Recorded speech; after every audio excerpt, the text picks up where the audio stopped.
మీరు చూస్తున్నారు తెలంగాణ సమాచార్. కేంద్రం ప్రవేశపెట్టిన వక్ఫ్ బోర్డు సవరణ బిల్లుకు వ్యతిరేకంగా ఈ నెల 13న హైదరాబాద్ ట్యాంక్ బండ్పై మిలియన్ మార్చ్.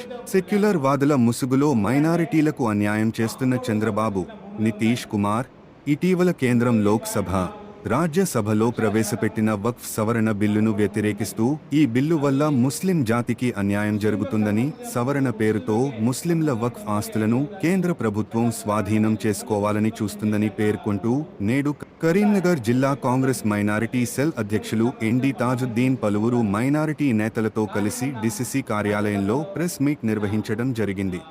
పార్లమెంట్లో రాజ్యసభలో అతి తక్కువ మెజార్టీతో సవరణ బిల్లు నెగ్గడం జరిగింది, చట్టం తేవడం జరిగింది. అది బిల్లు పాస్ చేయడం జరిగింది. సెక్యులర్ పార్టీగా చెప్పుకుంటున్న ఆంధ్రప్రదేశ్లో చంద్రబాబు నాయుడు, బీహార్లో నితీష్ కుమార్, ఇంకో పార్టీ ఉన్నది రామ్ విలాస్ పాస్వాన్ కొడుకు చిరాగ్ పాస్వాన్, దేవగౌడ, ఇలా 4 పార్టీలు ముస్లింల ఓట్లు దండుకొని ప్రభుత్వాలు నడుపుతున్న బీహార్, ఆంధ్రప్రదేశ్ వారు కూడా సెక్యులర్ పార్టీ ఎదుర్కొంటున్న వాళ్ళు కూడా బిల్లుకు మద్దతు ఇవ్వడం చాలా దారుణం. ఎందుకంటే ప్రతి పనిలో మేము ముందున్నాము, ముస్లింలకు అండగా ఉంటున్నాం చెప్పుకుంటూ ఓటు దండుకుంటున్న ఈరోజు సెక్యులర్ పార్టీ వాళ్ళు ఒక మతతత్వ పార్టీ అయిన బీజేపీకి మద్దతు ఇవ్వడం చాలా దారుణం. ఇలాంటి వారిని వచ్చే ఎలక్షన్లలో ముస్లింలు తాగిన బుద్ధి చెప్తారని కోరుతున్నారు. ఇంకోటి, ఒక చట్టంలో ఏమిటంటే నాన్ ముస్లింలు కూడా తన కమిటీలో తీసుకోవడం జరిగింది.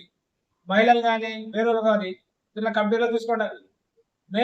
ఎన్నో కమిటీలు ఉన్నాయి. దేవాదాయ బోర్డు ఉన్నది, క్రిస్టియన్ కమిటీ బోర్డు ఉన్నది, వేరే ఉన్నాయి, సిక్కులది కూడా ఉన్నాయి. కానీ దానిలో ముస్లింల బోర్డు మెంబర్లు ఉన్నారా? లేరు. కానీ ఇందులో ఎందుకంటే నరేంద్ర మోడీ ఒక వర్గాన్ని టార్గెట్ చేస్తూ కుట్రపూరితంగా ఏదో చేద్దామని చేస్తున్నారు తప్ప ఇది ఏటి ఉద్దేశం కాదు.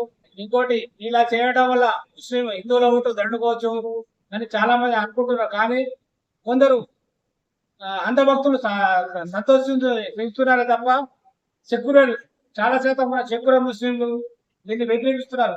చాలా మంది హిందూ మేధావులు కూడా దీన్ని వ్యతిరేకిస్తూ ఇల్లులో చాలా ప్రదర్శన కూడా చేస్తున్నారు. ఇంకో విషయం,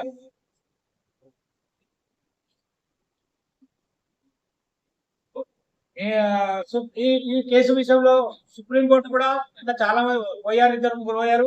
మేము కూడా కాంగ్రెస్ పార్టీ తరఫున కూడా సుప్రీంకోర్టుకు వెళ్ళడం జరుగుతుంది. 13 ఈ విషయంపై కాంగ్రెస్ పార్టీ తరఫున 13వ తారీఖు రోజు ట్యాంక్ బండ్ పై మిలియన్ మార్చ్ ప్రోగ్రామ్ లో దాన్ని మా all India minority cell chairman Imran Pratap Reddy గారు, మన తెలంగాణ ఇన్ఛార్జ్ మీనాక్షి నటరాజన్ గారు, మహేష్ కుమార్ గౌడ్ గారు, ముఖ్యమంత్రి గారు కూడా చాలా మంది వస్తారు. మా ఉమ్మడి జిల్లా కూడా వెళ్ళి కూడా దాదాపు 10-15 మంది కాంగ్రెస్ నాయకులు వెళ్ళడానికి సిద్ధంగా ఉన్నారు.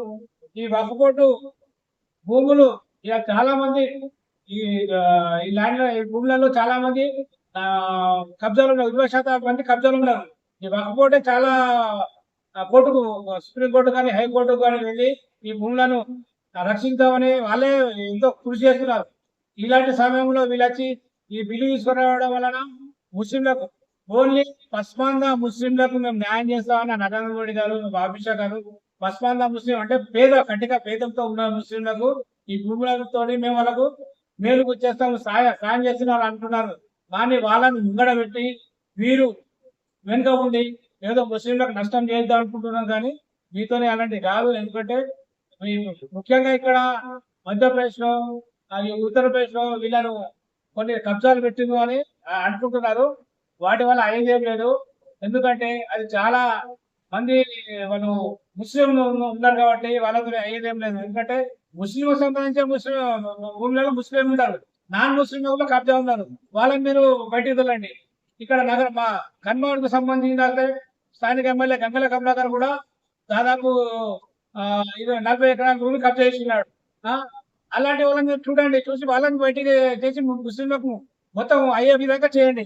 కానీ మీరు ఉన్న ముస్లింలకు భూమిలో ఇంపుకొని అదే చేయడం చాలా బాధాకరము. ఇలాంటి జరగకుండా, ఇలాంటి ప్రోగ్రాం కాకుండా అంచెలంచెలుగా దీన్ని ఇప్పుడు కాకుండా మళ్ళీ ఈ సవరణ చేంజ్ అయ్యే వరకు అంచెలంచెలుగా దేశంలో మొత్తం ప్రతిసారి ఇలాంటి కార్యక్రమాలు జరుగుతూనే ఉంటాయి. దీనికి నిరంతర ప్రక్రియగా విడిచిపెట్టలేదు. నిరంతర ప్రక్రియగా దేశంలో ఇలాంటి ఇంటర్నేషనల్ ప్రోగ్రాము ఈ సవరణ చట్టాన్ని రద్దు చేసే వరకు ఇలానే కొనసాగిస్తామని జిల్లా మైనార్టీ సెల్ పక్షాన కోరుచున్నాను. Mohammed Tajuddin Karimnagar minority cell chairman Karimnagar.